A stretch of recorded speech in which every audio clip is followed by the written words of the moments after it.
Yaksha Siddhir Bhavati Tadrish. It means whatever are one's thoughts, who will be the outcome. Clean environment brings clean thought. Cleanliness is a mark of self-respect. Ancient travelers like Megasthenes in the 4th century BC, Sahyan in the 5th century AD, and Huenshan in the 7th century AD, when they came to India, have written about the efficient administrative system with planned settlements and good urban infrastructure. What has gone wrong with us now? Why can't we keep our environment free of filth? The Prime Minister's call to honor the memory of Mahatma Gandhi on his 150th birth anniversary by making India a clean country by 2019 is commendable. But it can be achieved only if each Indian converts this into a national mission. Every road, every path, every office, every home, every heart, every river, every stream, every particle in the air around us can be kept clean if we but care just a little. We must nurture nature so that nature continues to nurture us. My fellow citizens, though an ancient civilization, India is a modern nation with modern dreams. Intolerance and violence is a betrayal of the letter and spirit of democracy. Those who believe in the poison drip of inflammatory provocation do not understand India's values or even its present political impulses. Indians know that progress, economic or social, is difficult without peace. This may be the appropriate moment to recall the great Shivaji's letter to Aurangzeb. When the latter imposed jizya, Shivaji told the emperor that Shah Jahan, Jahangir and Akbar could also have levied this tax, but they did not give place to bigotry in their hearts, as they considered all men, high and low, created by God to be examples of the nature of diverse creeds and temperaments. The 17th century epistle of Shivaji carries a message which is universal. It must become a living testament that guides our behavior today.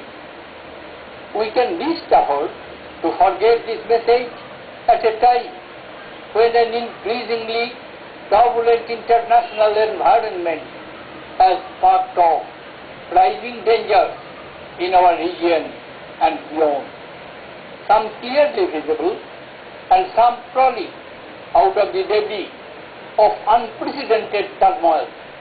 Across parts of Asia and Africa, attempts are being made by radical militias to redraw the maps of nations to create a geography for theocratic ideology.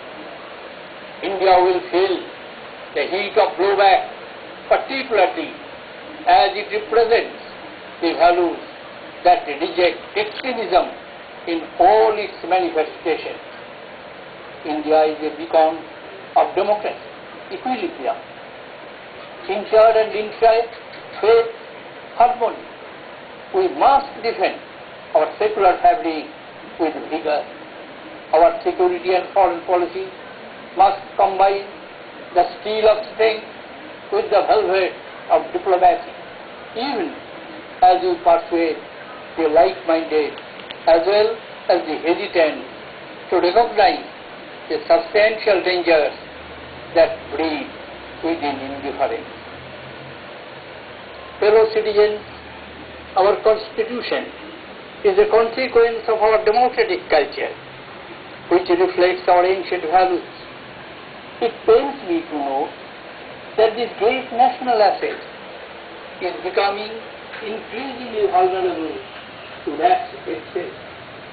Our right to freedom continues to flourish, and may that always be the case.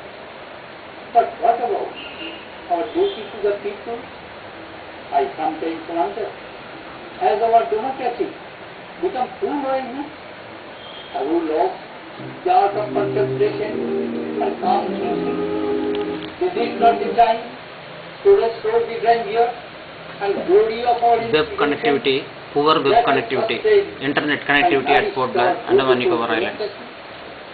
Should not Parliament again become the great hall of somber thought and well-debated legislation?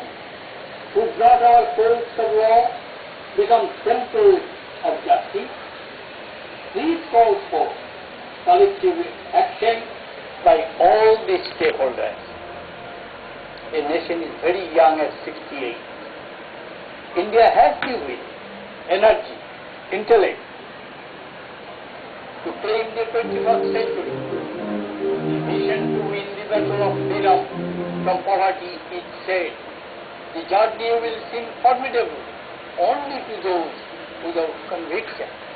As an old saying goes, Siddhir Bhavati Karmaja, which means success is born of action. Now is the time for action. Jai Hind.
प्यारे देशवासियों, हमारी स्वतंत्रता की 67वीं वर्षगांठ की पूर्व संध्या पर मैं आपका और दुनिया भर में सभी भारतवासियों का हार्दिक अभिनंदन करता हूं।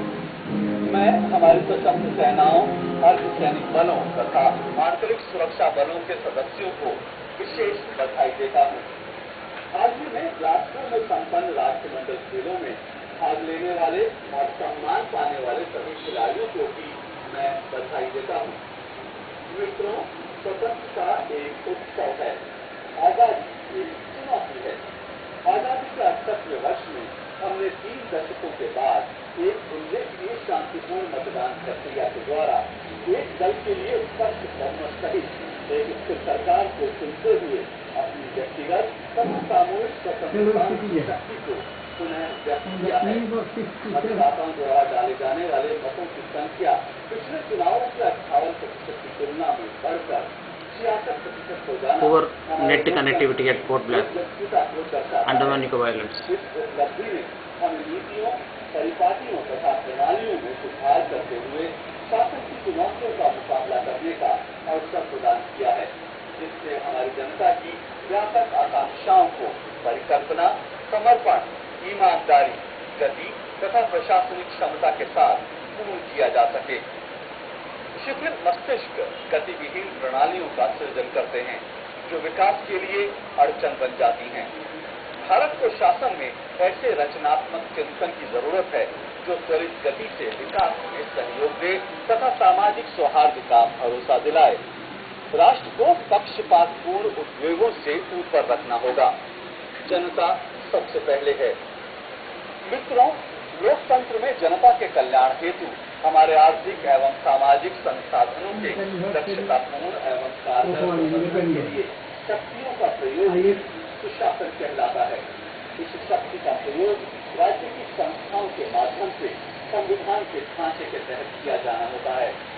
समय के बीतने तथा परितंत्र में बदलाव के साथ कुछ विस्तृत सामने आती हैं।